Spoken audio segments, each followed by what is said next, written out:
बिरादरान इस्लाम, शहर बीदर से ताल्लुक़ रखने वाले नौजवानान मिल्लत, पर्दा नशीन ख़वातीन, माएँ और बहनें, हम अल्लाह रब्बुल इज़्ज़त का जितना भी शुक्र अदा करें कम है कि रब्बे ज़ुल जलाल ने हमें ईमान और इस्लाम जैसी आज़िम नेमत अता फरमाई। सय्यदुना हज़रत अली कर्रमल्लाहु वजहहु रज़ियल्लाहु अन्हु वो फरमाया करते थे कि मैंने नबी करीम सल्लल्लाहु अलैहि वसल्लम से सुना कि अल्लाह रब्बुल इज़्ज़त माल दौलत, हुस्न जमाल, ताकत और दुनिया की जितनी नेमतें हैं वो सारी नेमतें हर एक को अता करते हैं। उन्हें भी देते हैं जिनसे अल्लाह राज़ी हो और उन्हें भी अता फरमाते हैं जिनसे अल्लाह राज़ी ना हो। अल्लाह ने किसी को माल दिया तो इसका ये मतलब नहीं कि अल्लाह उससे राज़ी है। अल्लाह ने अगर किसी को मनसब, ओहदा, मकाम दिया, इज्जत दी तो इसका ये मतलब नहीं कि अल्लाह उससे राज़ी है। अगर अल्लाह ने किसी को कसरत से औलाद दी तो इसका भी ये मतलब नहीं कि अल्लाह उससे राज़ी है। अगर अल्लाह ने किसी को इल्म दे दिया तो इसका भी ये मतलब नहीं कि अल्लाह उससे राज़ी है। गर्ज़े के जितनी नेमतें आप शुमार करो उन सारी नेमतों में सय्यदुना हज़रत अली कर्रमल्लाहु वजहहु फरमाते हैं कि अल्लाह ईमान उन्हीं लोगों को अता फरमाता है जिनसे अल्लाह राज़ी होता है। जिनसे अल्लाह राज़ी नहीं, जिनको अल्लाह रब्बुल इज़्ज़त को जो लोग महबूब नहीं, अल्लाह उन्हें ईमान की नेमत से महरूम रखता है। अल्लाह का हम कितना शुक्र अदा करें जिस रब्ब करीम ने मुझे और आपको ईमान जैसी अजीम नेमत अता फरमाई।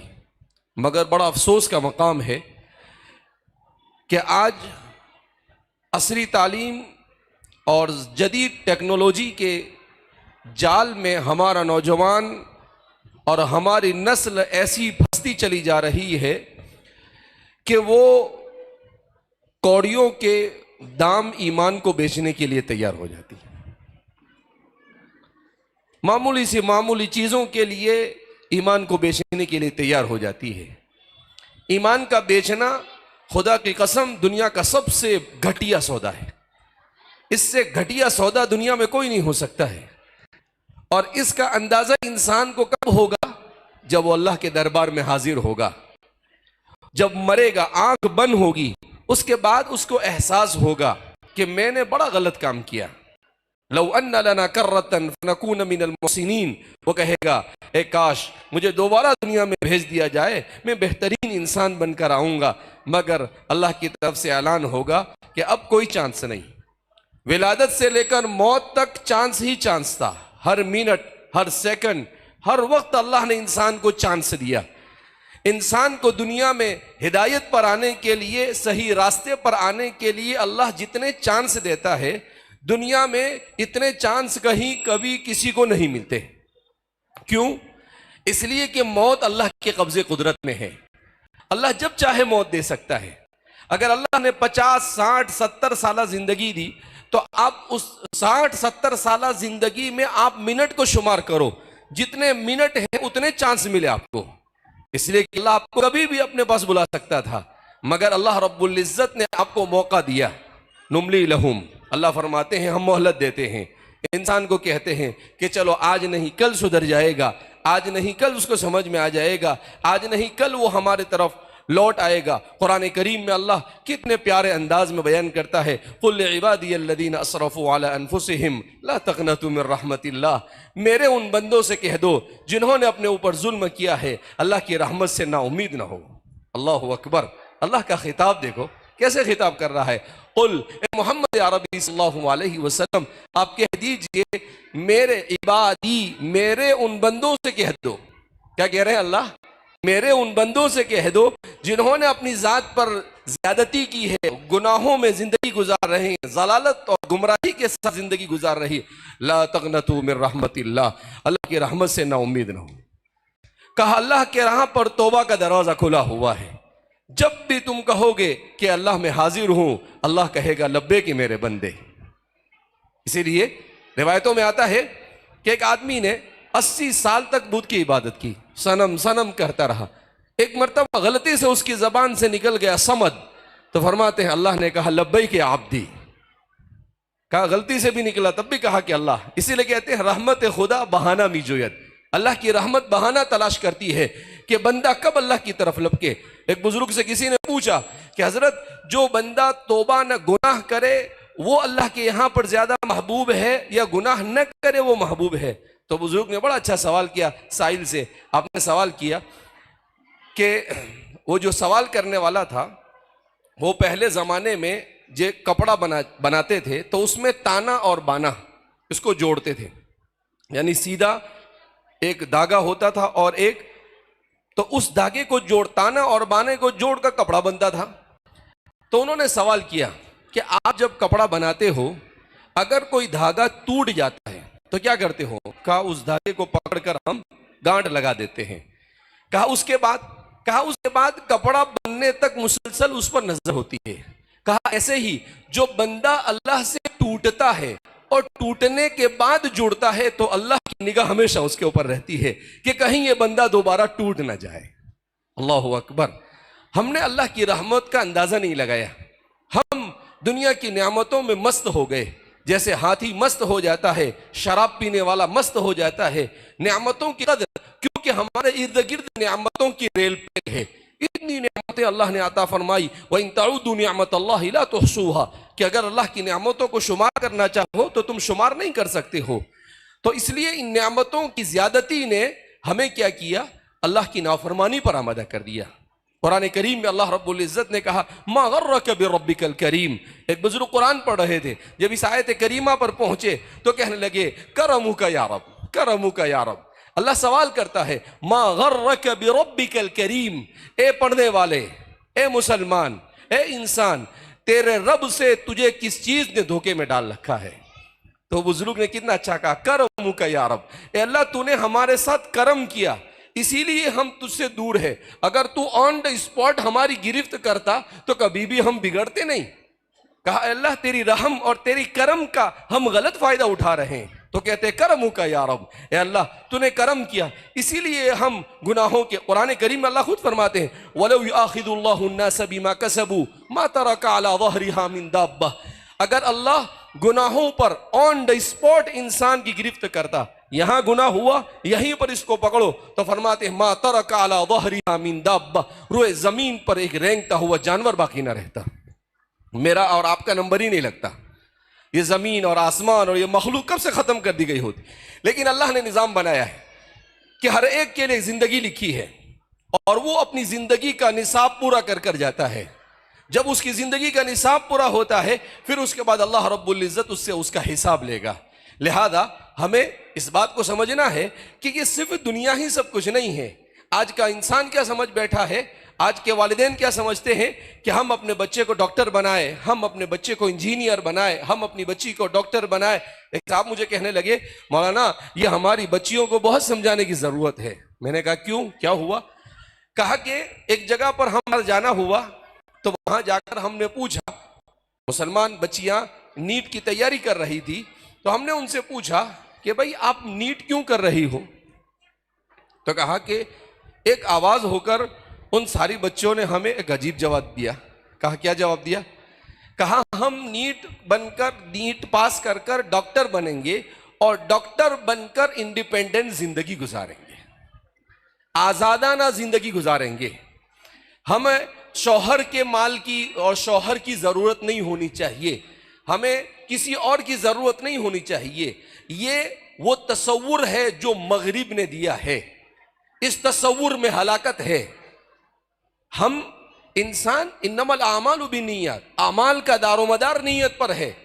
अगर हम असरी तालीम भी इस नीयत से हासिल करें कि बच्ची ये नीयत करे कि मैं गायनोकोलॉजिस्ट बनूंगी, एमबीबीएस करने के बाद विलादा करूंगी और मैं मुआशरे में औरतों के लिए पर्दे के साथ इलाज करना जरूरी है, तो मैं औरत होकर औरतों का इलाज करूंगी, खुदा की कसम उसका एमबीबीएस बनना भी इबादत बन जाए। ये तो हमारी दुरुस्त करें हम, फिर सिर्फ पैसा बनने के लिए थोड़ी डॉक्टर बनना है। तो अगर हमारा बच्चा भी डॉक्टर बनता है, लेकिन वो नियत क्या करता है, वो नियत ये करता है कि मैं डॉक्टर बनूंगा और डॉक्टर बनकर लोगों का इलाज करूंगा, तो अल्लाह हलाल रोजी देगा वो कमाऊंगा, और जो गरीब लोग आएंगे मैं उनकी खिदमत करूंगा और फ्री में उनको सर्विस दूंगा। तो उसका डॉक्टर बनना क्या है? इबादत है। इबादत का मफहूम तंग नहीं, इबादत का मफहूम बड़ा वसी है। क्या वसी है कि इंसान अपने हर आदत और दुनिया के हर जायज अमल को इबादत बना सकता है। कोई भी अमल, आप तिजारत कर रहे हैं और आप दुकान में जा रहे हैं, अपने घर से निकले, आप इस्लामी तरीके के मुताबिक अपने घर से निकले। हम लोग कैसे निकलते हैं घर से? एक तो सुबह उठेंगे नहीं, क्योंकि रात में जल्दी सोते नहीं। एक साहब ने अभी मुझे धीरे से कान में आकर कहा कि हजरत एक मसला है। मैंने कहा क्या मसला? क्या उम्मत मसाइल से दो चार है। मैंने कहा क्या मसला है? कहा कि हमारा नौजवान ये रातों में होटलों पे और चौराहों पर बैठा रहता है, सोता नहीं है। ये कॉमन बीमारी हो गई है। जबकि मुसलमान नौजवान, उसकी आदत नहीं होनी चाहिए। इसीलिए मैंने हदीस पढ़ी, अल्लाह के रसूल सल्लल्लाहु अलैहि वसल्लम ने कहा, ला मुसामरत फिल इस्लाम, इस्लाम में गपशप की कोई गुंजाइश नहीं। उलमा ने लिखा है, रात में वक्त जाय करना और बैठकर चौराहों पर और होटलों में बैठकर, अपने घर के आंगन में बैठकर वक्त को जाय करना नाजायज है। कोई पूछे तो कह देना कि मुफ्ती हुज़ैफा साहब ने कहा कि हराम और नाजायज है। अगर आपको किसी को रोको और कोई बोले भाई किसने बोला, तो आप कह दें। और अजीब बात यह है कि अभी मैं कुछ दिनों पहले एक मजमून पढ़ रहा था, उस मजमून में लिखा था कि इंसान की जो बॉडी है, माशाल्लाह आपके बीदर को तो डॉक्टरों का हब कहा जाता है ना, तो इनको डॉक्टरों की लैंग्वेज में समझाते हैं। का इंसान की जो बॉडी है, ये बॉडी कैसे काम, ऐसा नहीं समझने का कि भाई डॉक्टर लोगों को सब मालूम, मौलाना लोगों को नहीं मालूम। जितना डॉक्टर को नहीं मालूम, अल्हम्दुलिल्लाह उससे ज्यादा मौलाना लोग भी मालूमात रखते हैं। तो इंसान की बॉडी को अल्लाह ने कैसा बनाया है? इसके अंदर में एक बायोलॉजिकल वॉच होती है, यानी उसका सिस्टम अल्लाह ने ऐसा डेवलप किया है कि इंसान को ऐसा बनाया है कि उसके लिए सबसे बेहतरीन सोने का वक्त क्या है? कहा 9-10 बजे से लेकर 3 से 4 बजे तक का, 6 से 7 घंटे सबसे बेहतरीन वक्त है। ये वक्त इंसान की बॉडी को अल्लाह ने बनाया ही इसलिए कि इस वक्त में वो सोए। इस वक्त में क्या करे? वो सोए। अगर वो इस वक्त में नहीं सोता है तो वो अपनी फितरत और अपने नेचर और अपने बायोलॉजिकल सिस्टम के साथ क्या कर रहा है? खिलवाड़ कर रहा है। कहा फिर उसके बाद वो जहनी तनाव का शिकार होता है, वो मुख्तलिफ बीमारियों की आमाजगाह बन जाता है। अब हमारे माशरे पे आप नजर करो, जब उठने का वक्त है तहज्जुद के लिए, उस वक्त हमारा नौजवान जाके सोता है। 4 बजे के बाद सोना इंसान की सेहत के लिए मुज़िर है, और सूरज के निकलने के बाद सोना तो इंतहाई मुज़िर है। कुर्बान जाइए मेरा और आपके आका सल्लल्लाहु अलैहि वसल्लम ने क्या जिंदगी गुजारने का तरीका बयान किया। साइंस को 1400 साल के बाद समझ में आ रहा है, और मेरे और आपके आका सल्लल्लाहु अलैहि वसल्लम बता कर गए, नहीं सुबह में उठो, हुजूर ने फरमाया अल्लाहुम्मा बारिक ली उम्मती फी बुकूरिहिम, अल्लाह मेरी उम्मत की सुबह के वक्त में बरकत अता फरमा। हुजूर ने सुबह में फजर के वक्त और फजर के बाद सोने को पसंद नहीं किया, और पूरी उम्मत फजर ही नहीं पढ़ती है 90%, तो और जो फजर के लिए उठते भी है वो ऐसे फजर पढ़ते हैं जैसे अल्लाह पर एहसान कर रहे हो। जल्दी से फजर पढ़ेंगे और फजर पढ़ेंगे, अभी तो इमाम साहब ने एक तरफ सलाम किया, दूसरी तरफ खुद ही सलाम फेर के चले जाएंगे और जाके घर पे क्या करेंगे, सो जाएंगे। कहा क्यों? रात में सोए। अबे किसने कहा तो रात में मत सो, मजलिसबाजी से फुर्सत नहीं है। तो अगर हम अपनी जिंदगी को रसूलुल्लाह सल्लल्लाहु अलैहि वसल्लम के बताए हुए तरीके के मुताबिक गुजरेंगे, खुदा की कसम दुनिया और आखिरत की कामयाबी उसमें मुज़मर है। आज जो बीमारियां हमारे मुआशरे के अंदर में पनप रही है, इन बीमारियों की वजह क्या? हमारा लाइफ स्टाइल ये रसूलुल्लाह सल्लल्लाहु अलैहि वसल्लम का वाला लाइफ स्टाइल नहीं रहा।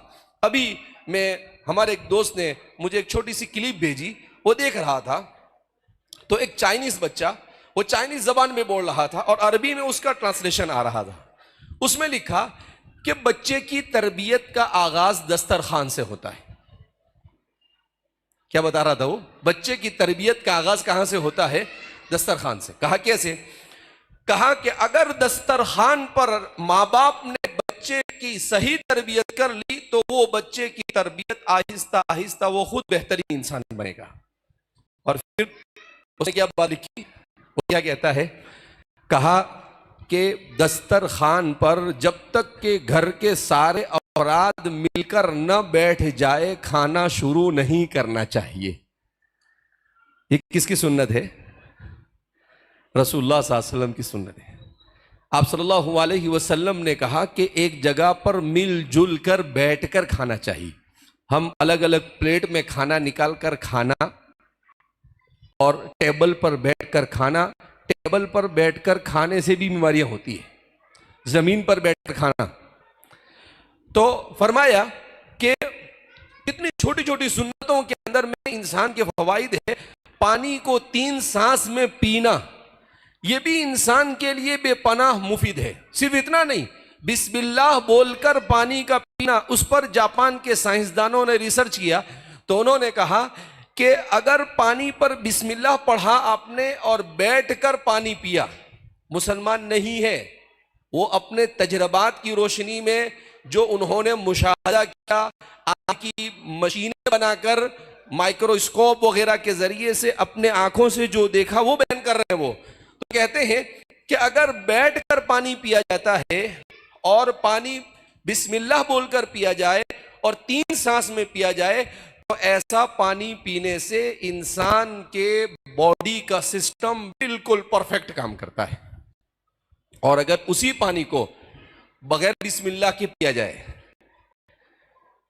खड़े होकर पिया जाए और उस पानी को इंसान एक सांस के अंदर में पी जाए, कहा कि उससे इंसान को हलक की बीमारियां भी होती है, मैदे की बीमारियां भी होती है और इंसान के फेफड़े की बीमारियां होती है।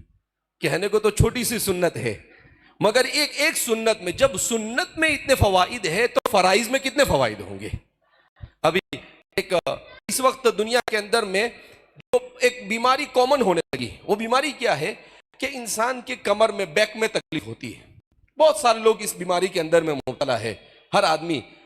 तो अब अभी कुछ दिनों पहले हमारे दोस्त ने मुझे एक रिपोर्ट भेजी। उस रिपोर्ट में बताया कि कमर का दर्द कैसे खत्म हो।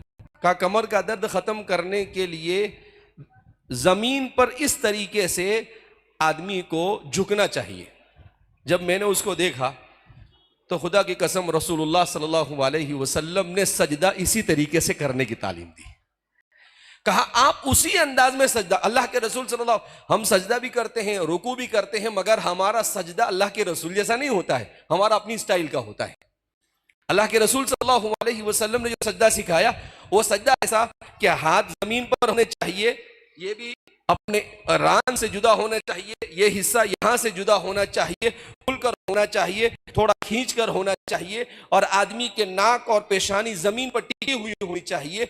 बिल्कुल उसी अंदाज में अमेरिका के रिसर्च करने वालों ने कहा कि अगर दिन में 10-20 मरतबा ऐसा करे तो इंसान का बैक का प्रॉब्लम खत्म हो जाता है। अल्लाह के रसूल के एक एक सुन्नत पर। तो मैं कह रहा था कि वो चाइनीज वो क्या कह रहा था कि खाने का तरीका यह है कि सब इकट्ठा बैठकर खाए,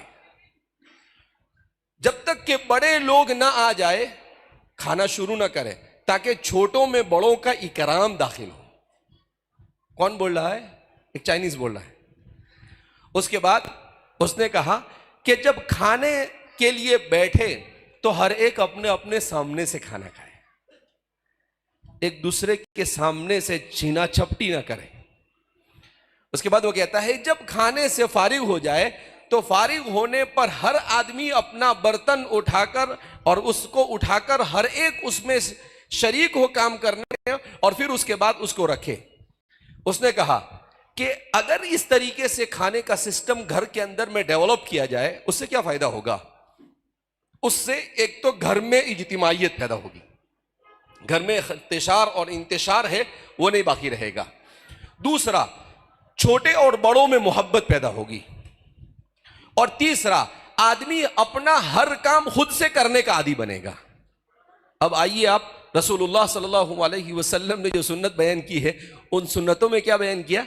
हजरत अनस बिन मालिक रज़ी अल्लाह ताला अन्हु फरमाते हैं कि रसूलुल्लाह सल्लल्लाहु अलैहि वसल्लम हमारे घर पर तशरीफ लाए तो आप सल्लल्लाहु अलैहि वसल्लम खाने के लिए बैठे तो मेरा छोटा भाई था वो भी आपके साथ खाने के लिए बैठ गया।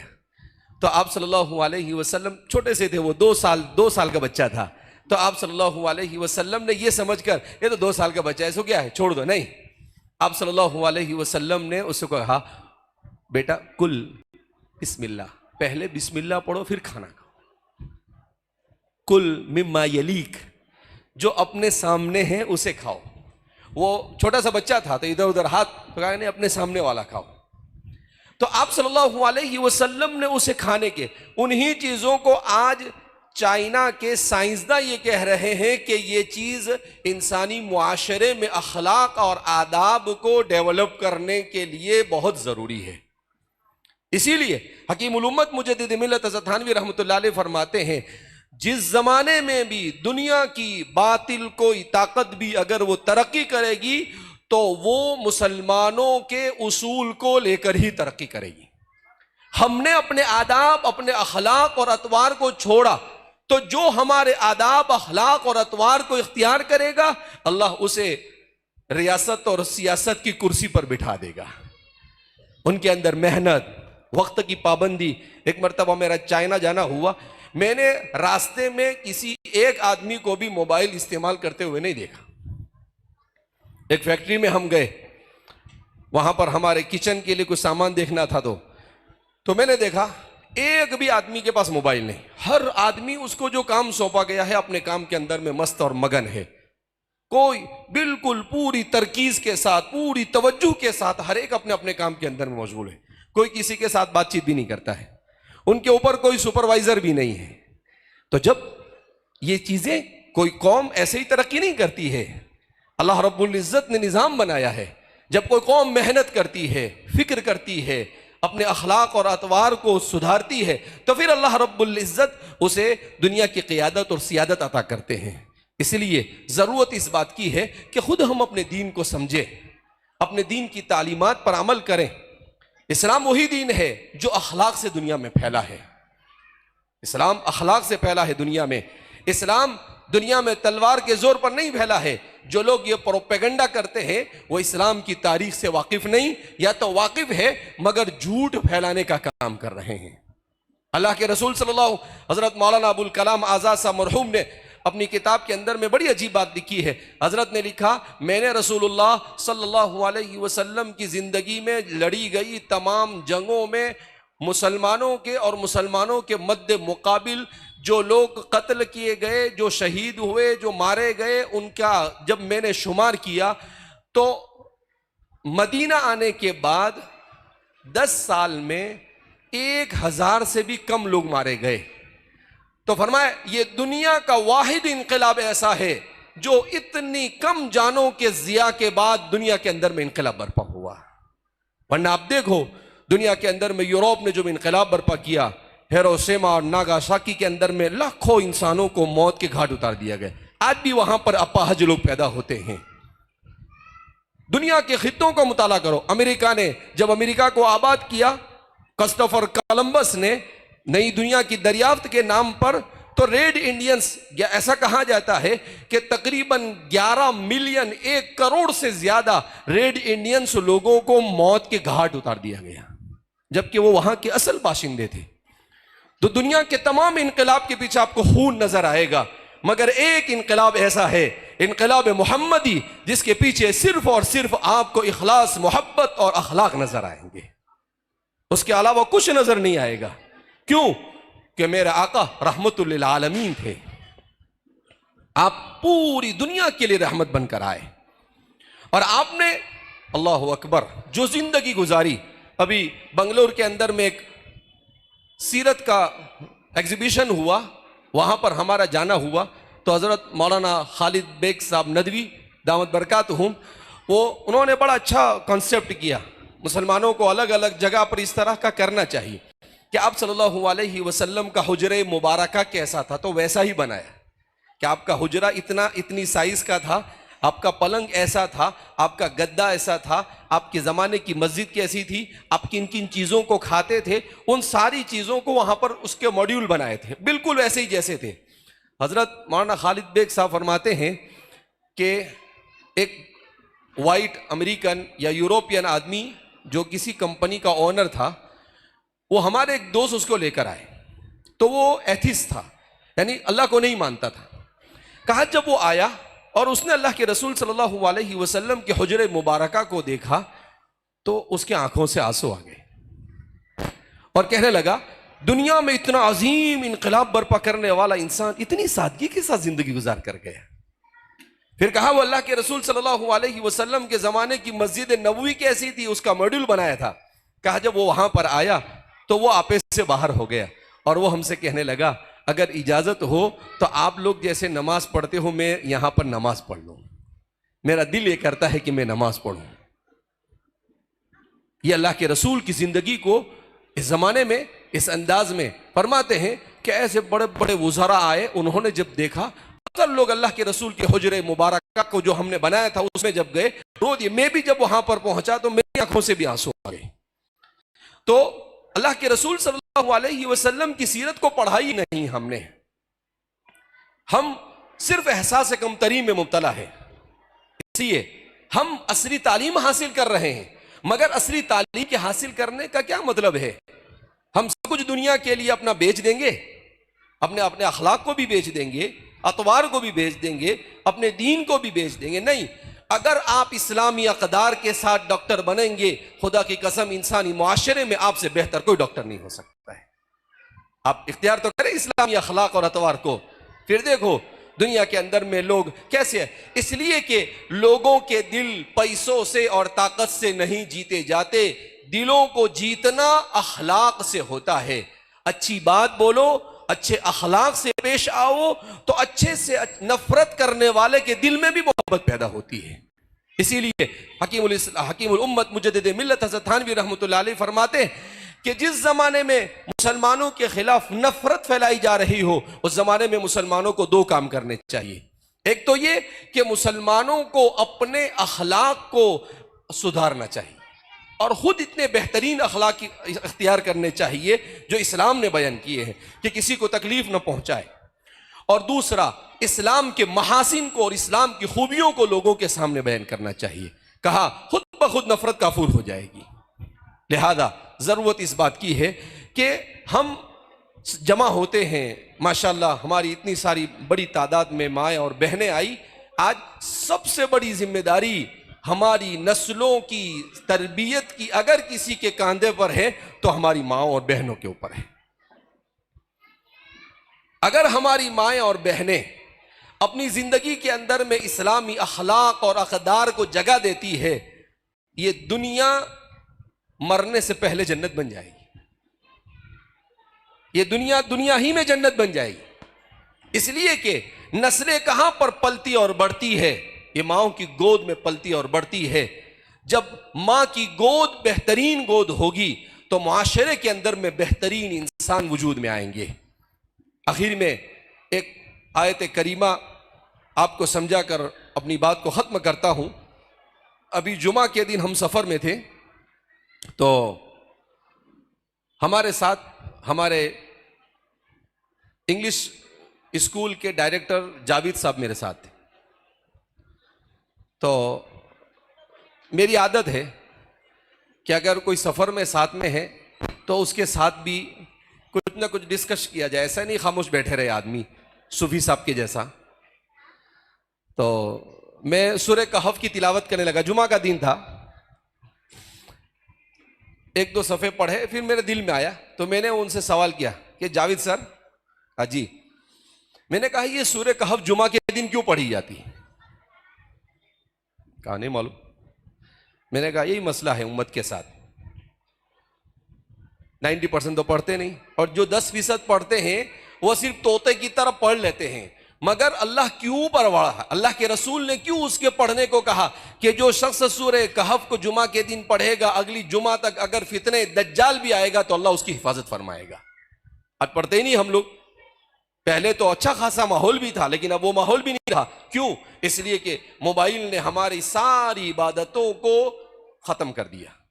कुरान पढ़ना खत्म, नमाज खत्म, पता नहीं कितनी ऐसी इबादतें जो लोग अच्छे अच्छे लोग करते थे, मोबाइल के चक्कर में वो उससे दूर हो गए। बहरहाल, तो मैंने कहा कि इस सूरत में इंसान जितने फितनों से दो चार हो सकता है, उन तमाम के तमाम फितनों की निशानदेही की गई। दुनिया में इंसान को सबसे पहला फितना ईमान और कुफ्र का फितना है। अल्लाह ने फियतुन आमनु बिरब्बिहिम वज़िदनाहुम हुदा, अस्हाब कहफ के जरिए से उसको बयान किया। और फिर उसके बाद दूसरा फितना फितना माल है, वज़रिब लहुम मसला रजुलैन के जरिए से अल्लाह ने उसको बयान किया एक रुकू में। तीसरा फितना फितना दुनिया है, वज़रिब लहुम मसला हयात दुनिया कहकर उसको बयान किया। चौथा फितना फितना इब्लीस है, हजरत आदम अलैहिस्सलाम के किस्से को बयान कर इब्लीस के फितने को बयान किया। पांचवा फितना इल्म का फितना है, हजरत खिज़र और हजरत मूसा के वाक़े के जरिए से उसे बयान किया। और छठा फितना रियासत सियासत ताकत का फितना है, वयसअलूनका अन दिल करनैन कहकर उसको बयान किया गया।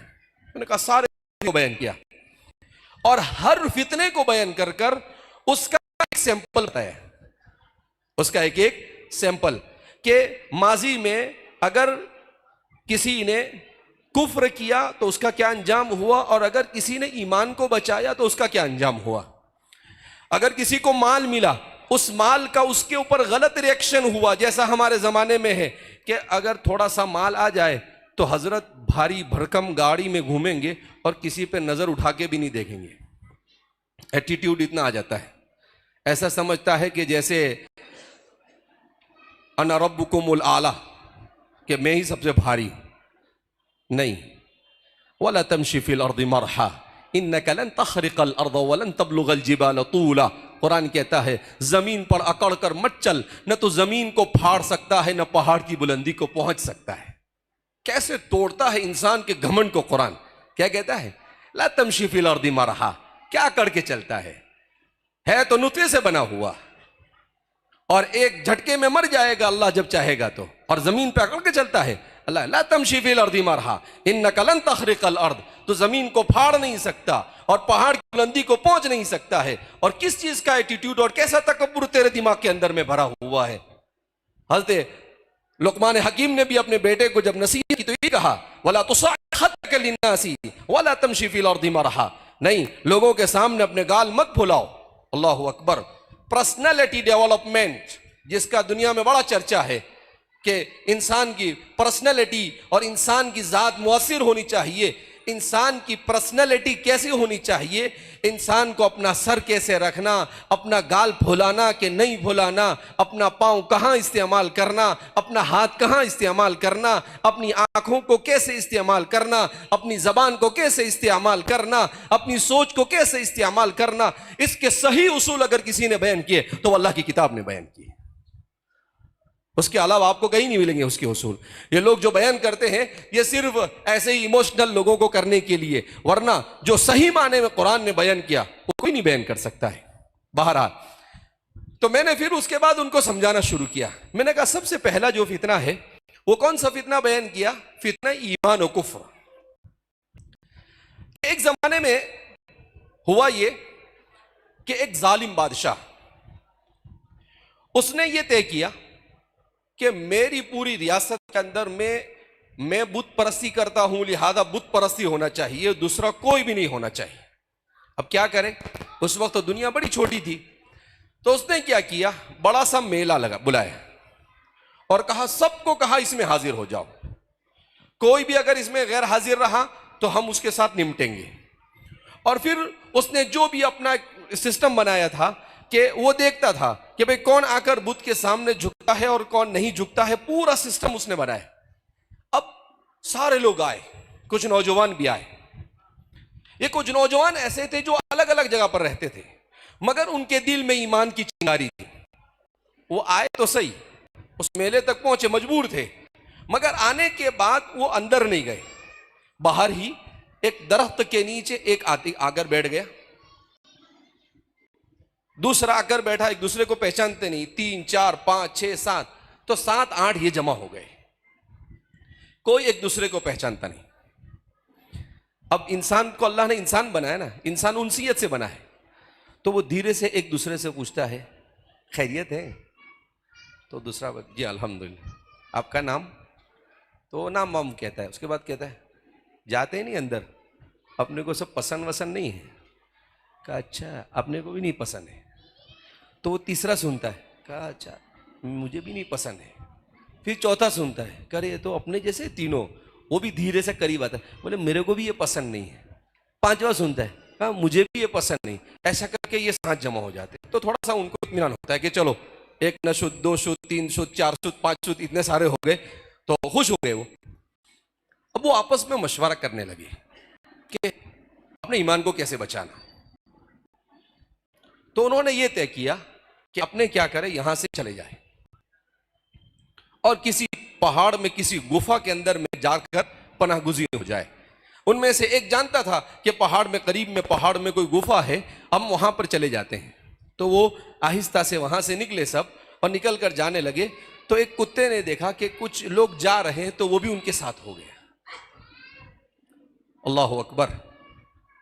वो कुत्ता कैसा हो, इतनी रजील मखलूक, मगर सालिहीन की सोहबत को इख्तियार किया। कुरान ने उसका जिक्र कुरान में कर दिया।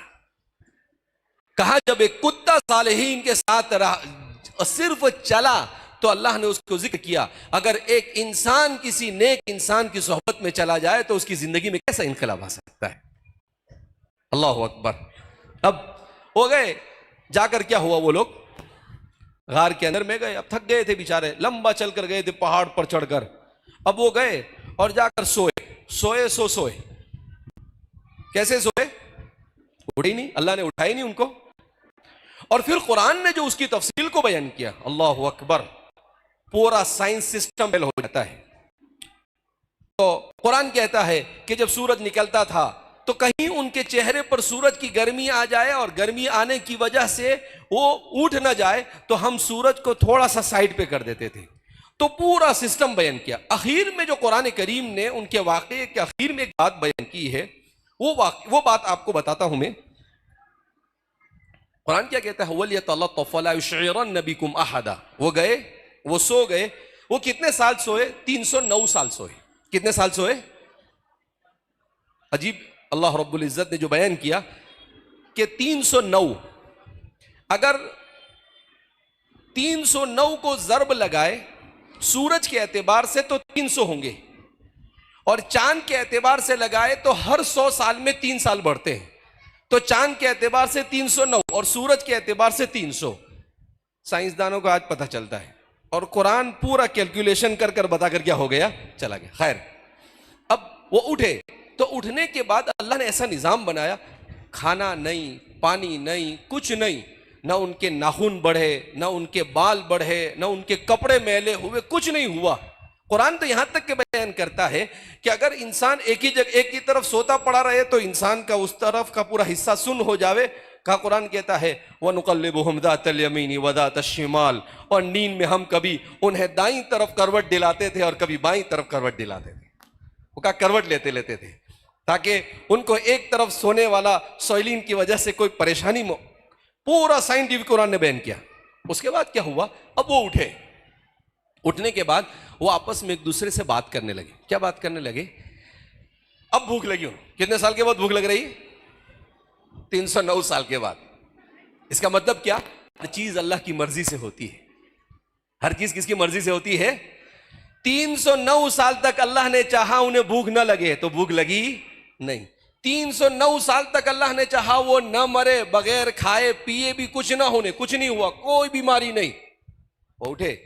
अब उन्हें भूख लगी तो कहते हैं कि एक आदमी को भेजो, अस्का तामन, कहा वो जाकर देखे हलाल और पाकीज़ा खाना कहीं पर मिले तो लेकर आए।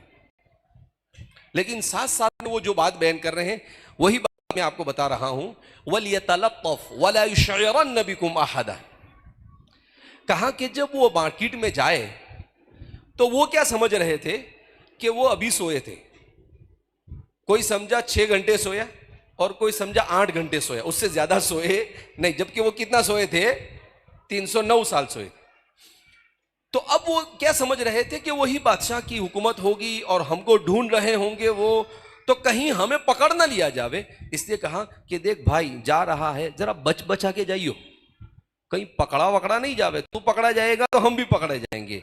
तो गए काम से भी। खैर, तो वो क्या कहता है, वलियतलत्तफ वला युशइरन बिकुम अहदा, तुम्हारे बारे में जर्रा बराबर किसी को पता नहीं चलना चाहिए। इन्नहुम, अल्लाहु अकबर। अब जो बात बयान की है उस पर वो जावेद सर ने एक बात बताई, तो मैं अक्सर जगह पर उसके बाद से बयान कर रहा हूं। उसके बाद जो बात बयान की है वो जानने जैसे। वो क्या बयान किया कि इन्नहुम यज़हरू अलैकुम, अगर वो लोग तुम्हें पकड़ लेवे, उनको तुम्हारे ऊपर तसल्लुत हासिल हो जावे और तुम्हें गिरफ्तार करने पर कामयाब हो जावे, तो दो में से कोई एक काम करेंगे वो, यरजुमुकुम, या तो वो तुम्हें मार डालेंगे। वो क्या करेंगे? तुम्हें मार डालेंगे। और युईदुकुम फी मिल्लतिहिम, या वो तुम्हें अपनी मिल्लत की तरफ लौटाएंगे, यानी तुम्हें ईमान से निकालकर जबरदस्ती कुफ्र के अंदर में दाखिल कर देंगे। जब मैंने उसको अच्छे से समझाया तो जावेद सर आईबी स्कूल के डायरेक्टर रहे, उन्होंने बड़ी अच्छी बात कही। कहा कि मौलाना बहुत जबरदस्त बात है ये। मैंने कहा क्यों? कहा कि यूरोप, अमेरिका और दुनिया की तरक्की याफ्ता मुल्क जो है, ये किस तरीके से मुस्तकबिल के हालात का मुकाबला करने के लिए तैयारी करते हैं। कहा कुरान तो उस उसूल को बयान कर रहा है यहां पर। कहा अस्हाब कहफ ने उस उसूल को बयान किया यहां पर। कहा वो क्या? कहा वो उसूल ये है कि hope for the best, prepare for the worst. कि आप सोचो तो अच्छा, सोचो अच्छा कि भाई अच्छा ही होगा, लेकिन आप प्लानिंग करो बद से बदतरीन हालात के भी। आप प्लानिंग करो मुस्तकबिल की तो कैसे? बद से बदतरीन, कि अगर दुनिया के हालात ऐसे हो जाए, जंग। कहा कि यूरोप के कौम और अमेरिका की कौम क्या करती है, कुछ लोगों को तैयार करती है, वो हमें बताए कि अगर दुनिया में जंग हो गई, तीसरी जंग हो गई और दुनिया में खाना पीना नहीं मिला, दुनिया में रहने की जगह नहीं मिली, क्या हुआ तो क्या करेंगे? तो कहा प्रिपेयर फॉर द वर्स्ट, बद से बदतर हालात में कैसे हमें निमटना का उसकी वो लोग क्या करते हैं? तैयारी करते हैं। कहा अस्हाब कहफ ने मोमिन को इस उसूल को समझाया।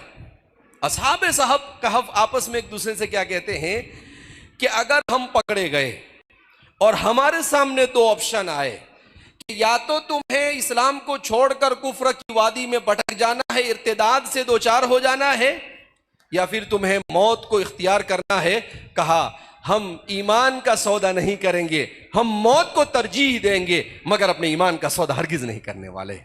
इसको कहते हैं कि सोचा तो अच्छा, मगर प्लानिंग इसके लिए की कि अगर मरने की बारी आए तो अल्लाह के दीन पर अपनी जान को भी कुर्बान कर देंगे।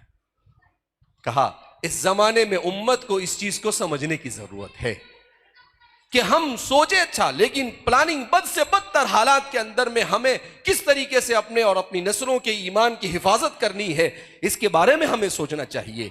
हम अपने घरों में अपने दीन को कैसे जिंदा करें, हम अपने महल्लों में इस्लाम को कैसे जिंदा करें, हम खुद अपने वजूद में इस्लाम को कैसे जिंदा करें, इन सब चीजों पर और फिक्र करने की जरूरत है। हम अपने बच्चों को मोबाइलों के हवाले न करें, हम अपने बच्चों को कार्टून के हवाले न करें, हम अपने बच्चों को इन चीजों के हवाले, वही चाइनीज बच्चे के एक और क्लिप में सुन रहा था, उसने बताया कि इस वक्त दुनिया में जो बच्चे कुनजहन होते हैं उसके कुनजहन होने के असबाब बता रहा है। खुदा की कसम सारे वो असबाब है जो इस्लाम ने बयान किए। कहा पहला सबब क्या है? कहा रात में जल्दी न सोना। दूसरा सबब क्या है? कहा अपना वक्त मोबाइल के ऊपर बर्बाद करना, गेम और कार्टून देखते रहना। तीसरा सबब क्या है? कहा जरूरत से ज्यादा बेकार किस्म की चीजें खाना। चौथा सबब क्या है? कहा ये सॉफ्ट ड्रिंक वगैरह पीने और आइसक्रीम वगैरह कसरत से खाने की आदत डालना, फास्ट फूड वगैरह खाने की आदत डालना। कहा ये वो असबाब है जिस, अब जाहिर सी बात है हमारा दीन तो हमें कहता है कि हम जब भी खाना खाए तो ऐसा खाना खाए जो खाना हमारी सेहत के लिए मुफीद हो। अल्लाह के रसूल सल्लल्लाहु अलैहि वसल्लम कद्दू को पसंद करते थे। साइंस ये कहती है कि सब्जी में कद्दू को सैयदुल खजरावात कहा जाता है, यानी तमाम सब्जियों का सरदार। उससे बेहतर इंसान के डाइजेस्ट सिस्टम के लिए कुछ नहीं हो सकता है।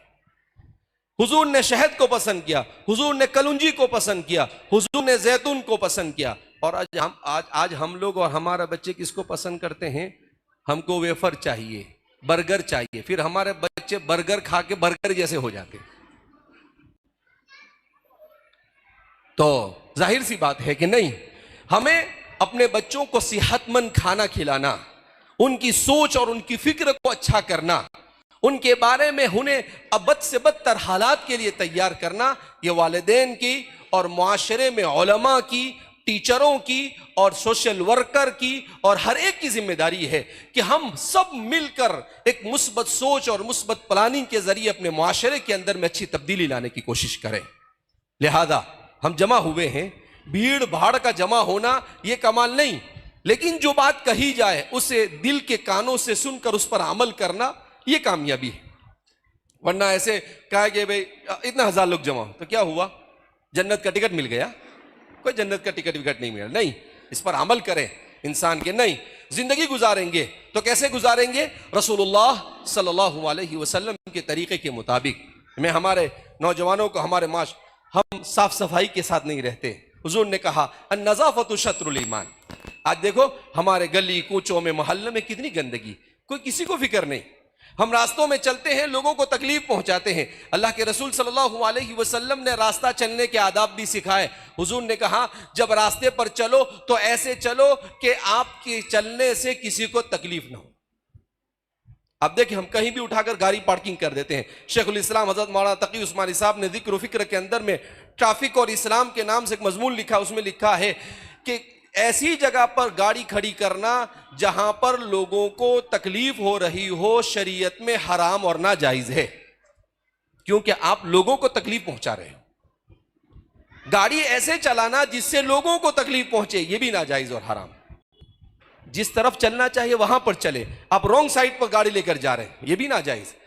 तो हमारी शरीयत ने सिर्फ नमाज रोजा बयान किया हो और शराब को हराम कर नहीं, इंसानी मुआशरे को जो भी तकलीफ पहुंचाने वाली चीजें हों, तमाम के तमाम चीजों से हमारी शरीयत ने क्या किया है? मना किया। इसीलिए मैंने कुरान की आयत पढ़ी, उदखुलू फिस्सिल्मि काफ़ा, इस्लाम में पूरे पूरे तौर पर दाखिल हो जाओ। बाद लोग दाढ़ी रखेंगे, नमाज पढ़ेंगे, सब इस्लामी, मगर तिजारत करेंगे तो धोखा देंगे। नहीं, क्यों भाई? जब आपने इस्लाम को जाहिरी तौर पर इख्तियार किया है तो आपके अखलाक में भी इस्लाम होना चाहिए। तो खैर, अपनी जिंदगी के हर मोड़ पर इस्लाम, और इसका आगाज हमारी माएँ और बहनें कर सकती है।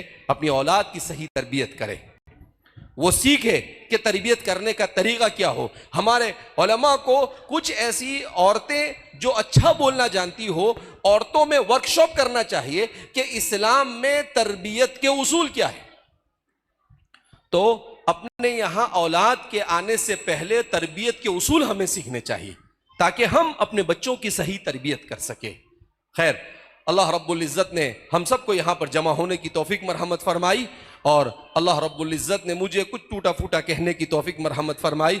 अल्लाह जज़ाए खैर अता फरमाए। हमारे मुफ्ती गुलाम यज़दानी साहब दामत बरकातुहुम को, मौलाना अब्दुल जब्बार साहब दामत बरकातुहुम को, जो हमारे वालिद साहब के पुराने दोस्तों में से हैं, जैसा कि हजरत ने अभी मुझे बताया।